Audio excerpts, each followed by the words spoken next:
Okay, so we have our list of people who, it is claimed, would not have died for a lie. Let's get to work on it. There are at least three problems with the "they wouldn't die for a lie" argument. Number one, the argument ignores the tremendous and demonstrated power of cognitive or psychological dissonance management among religious believers. Number two, the argument doesn't seem to be rooted in or consistent with Christian scriptures.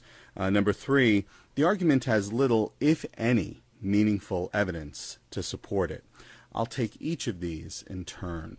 Okay, point number one, the argument ignores the tremendous and demonstrated power of cognitive dissonance management among religious believers. After over half a century of research and study, one of the best established facts about religious believers is that when they experience a disappointment with respect to their religious beliefs, especially, ironically enough, a significant disappointment, for example, the failure of a major prophecy, believers tend to be driven to neutralize the cognitive or psychological dissonance caused by such a disappointment and find a means of reestablishing cognitive consonance without sacrificing their religious beliefs.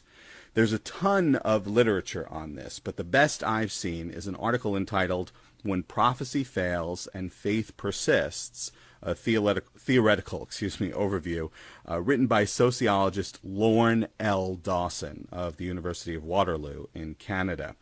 The article was published in 1999 and is now available online for free. There's a link to the right of the screen for those interested. I strongly encourage anyone watching this to read the article. One sees the phenomenon play out over and over again in religious contexts. For example, the significant prophetic failures of Jehovah's Witnesses in 1914, 1925, and 1975 did not destroy the organization. There are still millions of Jehovah's Witnesses around the world, including people who witnessed the prophetic failures. Believers successfully navigated the disconfirmation by finding ways to reestablish cognitive consonance without sacrificing their religious beliefs.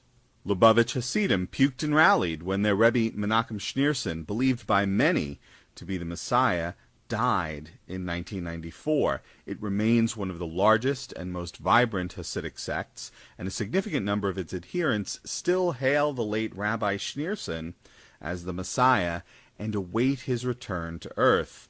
Believers successfully navigated the disconfirmation by finding ways to reestablish cognitive consonance without sacrificing their religious beliefs. Okay, continuing. Unfulfilled apocalyptic expectations failed to destroy early Christianity, which gradually reinterpreted the apocalyptic elements of its emerging belief system. Believers successfully navigated the disconfirmation, that is, Jesus did not come back, by finding ways to reestablish cognitive consonance without sacrificing their religious beliefs.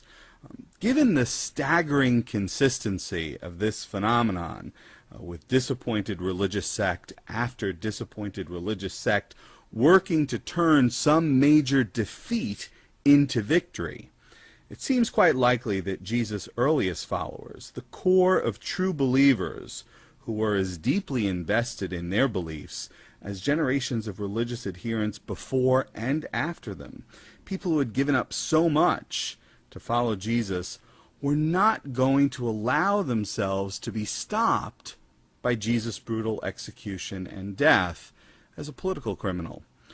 They successfully navigated the disconfirmation that was Jesus' execution by finding ways to reestablish cognitive consonance without sacrificing their religious beliefs. Among the ways they did this, and according to Dr. Dawson, it's one of the most common modes of dissonance management, was to deny failure. Jesus wasn't defeated by death, but rather God made him victorious over it. Of course, the details of what came to be regarded as Jesus' God-given victory over death developed significantly over time. One need only read the Christian scriptures to see this development play out. In the early stages, the victorious Jesus, quote, became a life-giving spirit. He was the one who was, quote, revealed in the flesh and vindicated in the spirit. He was, quote, put to death in the flesh, but made alive in the spirit. He was, quote, the great high priest who was passed through the heavens. Later on, as the tradition evolved, the victorious Jesus was depicted as possessing a fish-eating body of, quote, flesh and bone. While early in the tradition, believers are told that what emerges at the resurrection is not the body that was buried, later on, the tradition depicts Jesus victorious over death in the same body in which he had been killed.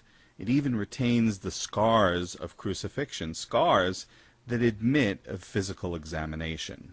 Additionally, research shows that religious believers who have employed various dissonance management strategies to deal with significant disconfirmation of their beliefs often work harder and feel more united with one another.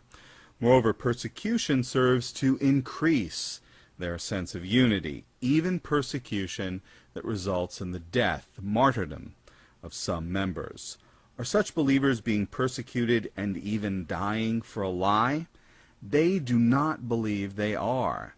And so, even if every one of the people on our list was persecuted and killed for believing and teaching that Jesus had been raised from the dead, that would prove nothing about whether, as a matter of fact, Jesus was physically resurrected several days after being executed.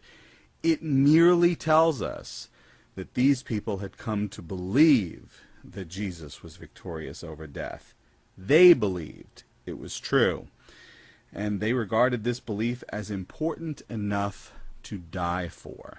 Among religious believers, the management of cognitive dissonance is an extremely powerful thing, and the earliest followers of Jesus were not immune to it. In other words, they were not unique.